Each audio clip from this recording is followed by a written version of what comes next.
Ils se font appeler les guerriers du climat de Lagos.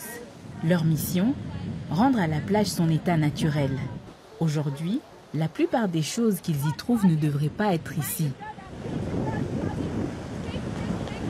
Tous ces objets ont été abandonnés là par des humains. Des sandales, des bouteilles en plastique et même des objets du quotidien, comme des brosses à dents. Seulement le plastique. Ramasser seulement le plastique. L'activiste écologique de Insola Ongoué se bat contre le déferlement des déchets plastiques depuis qu'elle est étudiante. Elle est aujourd'hui avocate et a décidé de dédier sa vie au sauvetage de l'environnement. C'est épuisant physiquement et mentalement. Il faut vous donner à 100%, sinon vous vous fatiguez. Malheureusement, les enfants sont ceux qui sont les plus touchés. Ogounia a fondé l'organisation à but non lucratif Le Jardin de plage des enfants il y a plusieurs années. Sur une zone de plus de 7 hectares qui s'étend le long de la côte, les enfants peuvent se renseigner sur la vie marine et le recyclage des déchets. Ogounia espère que le temps qu'ils passent ici va leur insuffler la même passion qu'elle ressent elle-même pour l'environnement. Pour rendre la journée à la plage encore plus amusante, Ogounia divise le groupe en équipes qui rivalisent les unes contre les autres.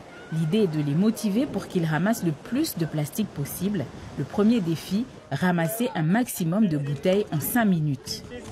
Les bouteilles sont comptées avec précaution. Chaque semaine, les groupes ramassent près de 50 sacs de déchets. Ces déchets sont ensuite vendus à des ferrailleurs ou à des entreprises de recyclage. L'argent gagné est utilisé pour financer des projets environnementaux. Mais le plus important, c'est que le temps que les jeunes passent à ramasser les déchets les fait réfléchir. Je suis en train de changer mon mode de vie. Par exemple, je n'utilise plus de bouteilles en usage unique, seulement des bouteilles réutilisables et j'emmène un sac réutilisable pour faire mes courses.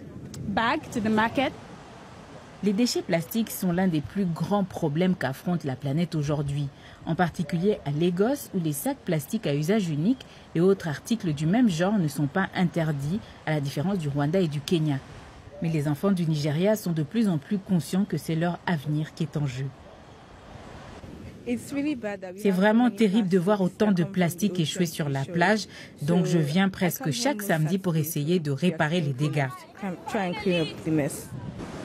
Le nettoyage des plages n'est que l'une des tâches prévues aujourd'hui. Ensuite, le groupe plantera des cocotiers.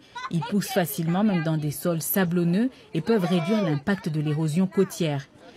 Les plus de 20 millions de personnes qui vivent à Lagos génèrent près de 14 tonnes métriques de déchets par jour.